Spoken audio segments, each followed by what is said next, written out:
ബന്ധപ്പെടി എന്ന് പറഞ്ഞ് തിരിച്ചു പോരുമ്പോ അൽഹംദുലില്ലാ അവർ പിന്നെ ബന്ധപ്പെടാണ്. ഒരു 8 കൊല്ലം മുമ്പ് ഒരു ക്രിസ്മസ് ദിവസത്തിൽ ഞാൻ തൃശ്ശൂരിൽ നിന്ന് KSRTC വരാ കോഴിക്കോട്ടേക്ക് പട്ടാമ്പി വഴിക്ക്. അങ്ങനെ എന്റെ ബസ്സിലൊക്കെ കയറുമ്പോ നമ്മൾ രണ്ടാൾ ഒന്നിച്ച് ഇരുന്നിട്ട് വർത്താനം പറഞ്ഞാൽ പോരാ. എന്റെ സ്വഭാവമാണ്, ഞാൻ ഒറ്റക്കാണ് അധികം ഇരിക്കുക, കൂടെയുള്ളവർ വേറെ ഇരിക്കാൻ പറയും. എന്നാലെന്താ, വേറെ പുതിയ ഒരു ഗസ്റ്റ് നമുക്ക് കിട്ടുമ്പോ അയാളായിട്ട് ഫ്രണ്ട്ഷിപ്പ് ഉണ്ടാവുമല്ലോ, അപ്പൊ നമ്മളെ പരിചയക്കാരൻ കൂടുമല്ലോ, സംസാരിക്കാൻ സമയം കിട്ടുമല്ലോ. ആ നിലക്ക് എപ്പോഴും ഞാൻ വിദ്യാർത്ഥിയോട് പറയുന്ന ഒരു ഉപദേശമാണ്, ഒറ്റയ്ക്ക് യാത്ര ചെയ്യണം.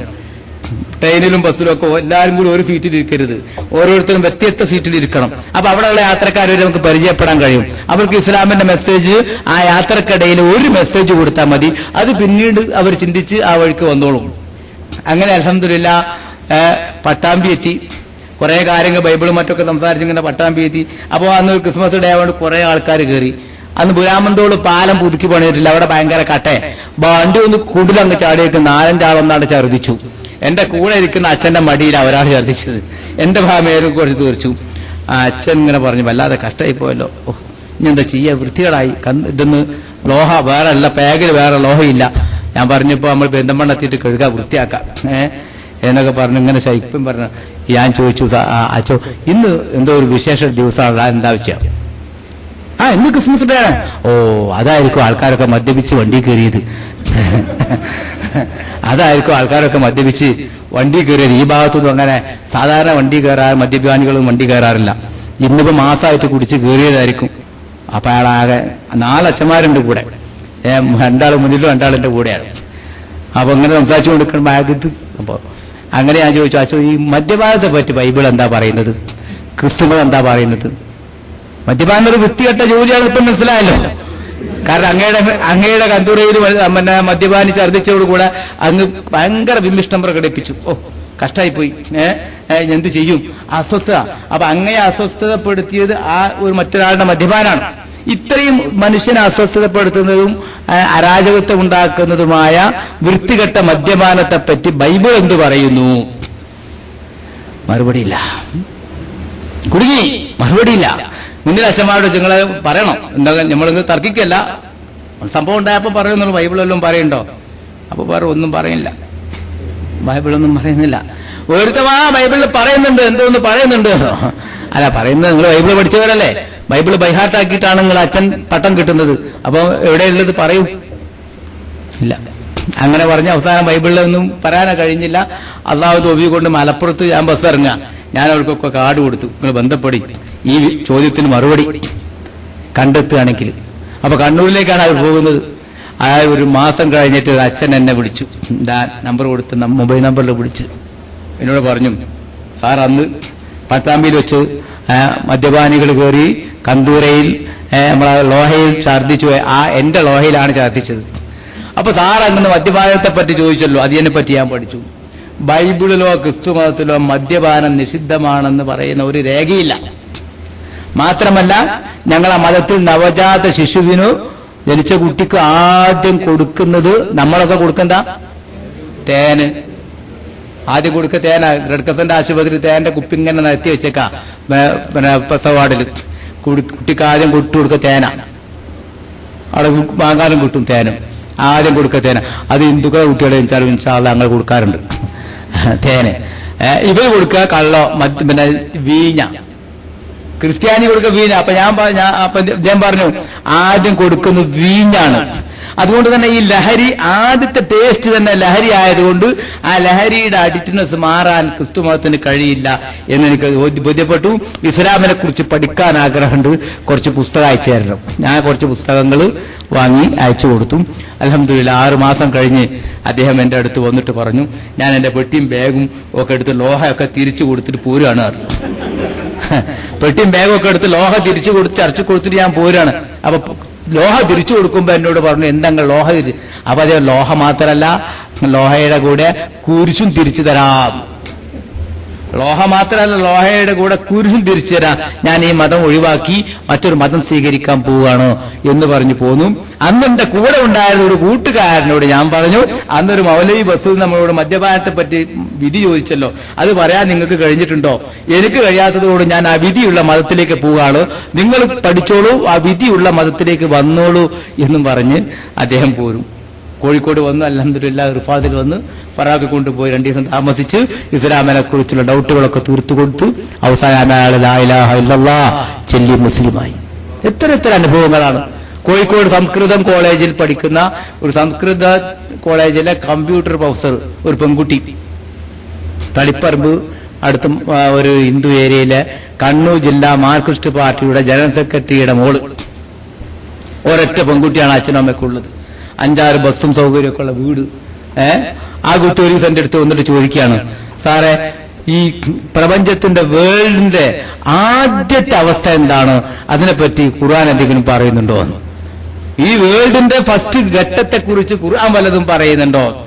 അപ്പൊ ഞാൻ പറഞ്ഞു, കാലത്തറത്തുക്കംപത്തക്കനാഹുമാ എന്ന് ഖുർആൻ പറയുന്നുണ്ട്. കാനത്തറത്തുക്കംപത്തക്കനാഹുമ, ആകാശവും ഭൂമിയും ഒക്കെ ഒട്ടിപ്പിടിച്ചു നിൽക്കുന്ന ഒരു ഗ്ലോബ് പോലെയായിരുന്നു. പിന്നെ പത്തക്കനാഹുമ, ആ ഗ്ലോബിനെ ഞാൻ ഭിന്നിച്ചു, വിഭജിച്ചു. അങ്ങനെ ലോകത്ത് വ്യത്യസ്ത മേഖലകളിൽ ഗ്ലോബിന്റെ കഷ്ണങ്ങൾ നിർത്തി. അതിലൊരു കഷ്ണം ഭൂമി, ഒരു കഷ്ണം ചന്ദ്രൻ, ഒരു കഷ്ണം ചൊവ്വ, മറ്റൊരു കഷ്ണം സൂര്യൻ. ഇങ്ങനെ വ്യത്യസ്ത ഗോളങ്ങളും വസ്തുക്കളുമായി ഭിന്നിപ്പിക്കപ്പെട്ടതാണ് എന്ന് ഖുർആൻ പറയുന്നു.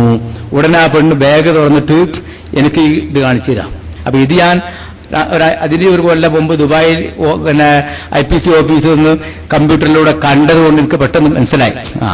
ഇതായിരുന്നു ആദ്യത്തെ അവസ്ഥ എന്ന് അമേരിക്കയിൽ നിന്ന് ഒരാൾ സൈറ്റിലൂടെ തന്നതാ. ആ കൂടുതൽ ഒരു അറബി വേർഡും ഉണ്ട് സാറേറും. അതെന്താ നോക്കുമ്പോ ഞാൻ പറഞ്ഞ കാനത്താറത്തക്കൻ അതന്നെ ഞാൻ പറഞ്ഞത്, അതെന്നെ വാക്കന്നെ അത്, കാനത്താറത്തക്കൻ ഫത്തക്കനാഹുമ.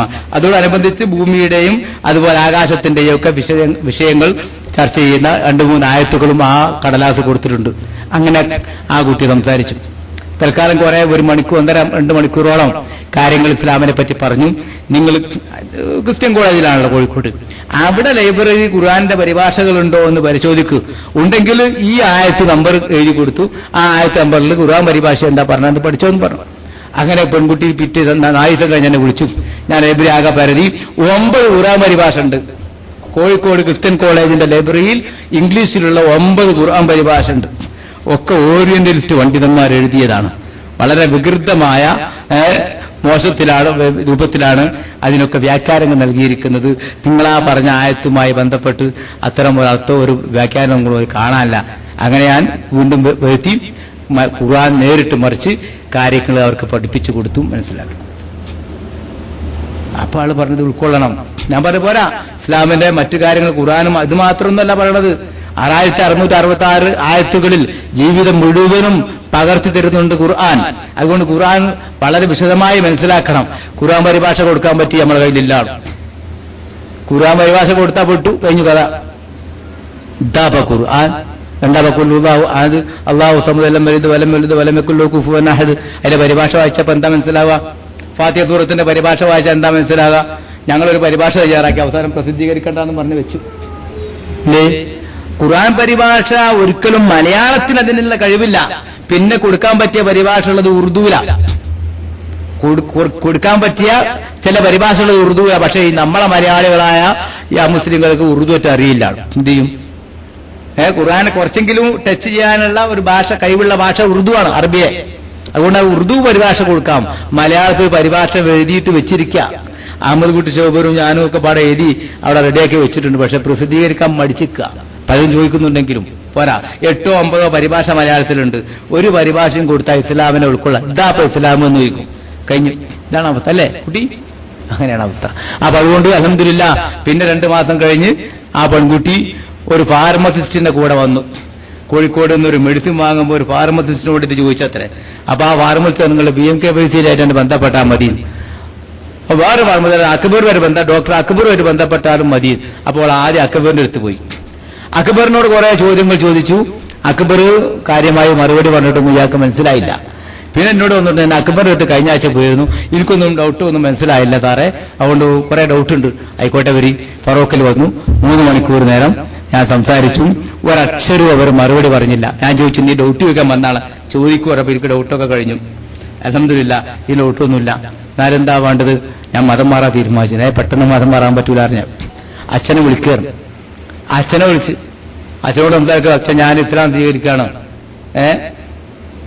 എന്നിട്ട് എന്റെ കയ്യിൽ ഒരാളെടുത്ത് ഫോൺ കൊടുക്കുക. ഞാൻ അച്ഛനെ സംസാരിച്ചു. അച്ഛനോട് പറഞ്ഞു, നിങ്ങളെ ഏക മകളാണ് അവർ പറഞ്ഞു. അവർ ഇങ്ങനെ കമ്പ്യൂട്ടർ സയൻസ് എഞ്ചിനീയറാണ്, കോഴിക്കോട് ക്രിസ്ത്യൻ കോളേജിലെ പ്രൊഫസറാണ്. അവർ ഇസ്ലാം മതം സ്വീകരിക്കാൻ വേണ്ടി 2 മാസമായി പഠിച്ചുകൊണ്ടിരിക്കുകയാണ്. സ്വീകരിക്കാമെന്ന് പ്രഖ്യാപിച്ചുകൊണ്ട് എന്റെ അടുത്ത് വന്നിരിക്കുകയാണ്. എന്ത് വേണം? അച്ഛൻ പറഞ്ഞ മറുപടി എന്താ? രസാ, സ്വീകരിച്ചോട്ടെ, ഓൾ സത്യം മനസ്സിലാക്കിയതല്ലേ, അത് സത്യം തന്നെ എനിക്കും അറിയാം, സ്വീകരിച്ചോട്ടെ. പക്ഷെ ഇങ്ങോട്ട് വരുമ്പോ പർദ്ദം ധരിച്ച് വരാൻ പാടില്ല, വേറെ ഡിമാൻഡ് ഒന്നുമില്ല. ഇങ്ങോട്ട് വരുമ്പം പർദ്ദയും ധരിച്ച് വരാൻ പാടില്ല, വേറെ ഡിമാൻഡ് ഒന്നുമില്ല. അപ്പൊ ഞാൻ പറഞ്ഞു, ഇസ്ലാം സ്വീകരിക്കുകയാണെങ്കിൽ പിന്നെ ഇസ്ലാമിന്റെ വേഷം അംഗീകരിക്കണ്ടേന്ന് വെച്ചാൽ കോഴിക്കോട് ഓൾ അംഗീകരിച്ചോട്ടെ, ഇങ്ങോട്ട് വരുമ്പോൾ വേണ്ടെന്നുള്ളൂ, ഞങ്ങൾക്ക് വേണ്ട, ഓൾ അംഗീകരിച്ചോട്ടെ. പിന്നെ ആൾ തുറന്നു പറഞ്ഞു, 10 കിലോമീറ്ററിനൊക്കെ ഒരൊറ്റ മുസ്ലിമും ഇല്ല. അങ്ങനത്തെ ഒരു ഏരിയയിലാണ് ജീവിക്കുന്നത്. ഇവിടെ നല്ല ശതമാനവും BJP-ക്കാരും കുറെ അങ്ങനെ ഞങ്ങളുടെ DYFI-ക്കാരുമാണ് ഉള്ളത്. അപ്പൊ എന്റെ മോള് പർദ്ദ ധരിച്ച് വീട്ടിലേക്ക് വരുന്നത് കണ്ടാ BJP-ക്കാർ എന്തെങ്കിലും ശല്യം ഉണ്ടാക്കും. അതുകൊണ്ടാണ് സാറേ. ഓക്കെ, മനസ്സിലായി, ശരി. നമ്മൾ വീട്ടിൽ പോകുമ്പോൾ പർദ്ദ ധരിക്കേണ്ട സാധാരണ വേഷത്തിൽ തന്നെ പോയാൽ മതി. അൽഹംദുലില്ലാ ഞാൻ പോയിരുന്നു 2 ആഴ്ച മുമ്പ് വെറുതെ പഴയ ഫയലൊക്കെ വെച്ചത് വിളിച്ച പോലെ പറഞ്ഞു, സാറേ പ്രസവിച്ച് കിടക്കുകയാണ്, വീട്ടിൽ തന്നെയാണ്, ഭർത്താവ് ഇവിടെ തന്നെ ഉണ്ട്. അപ്പൊ കുറ്റിപ്പുറത്തുകാരൻ നേരത്തെ വന്ന ആ ഫാർമസി പരിചയപ്പെടുത്തിയ ആ ഫാർമസിസ്റ്റുകാരനൊക്കെ ഒരു കല്യാണം ചെയ്ത് കൊടുത്തിന് നമ്മൾ നിക്കാഹ്.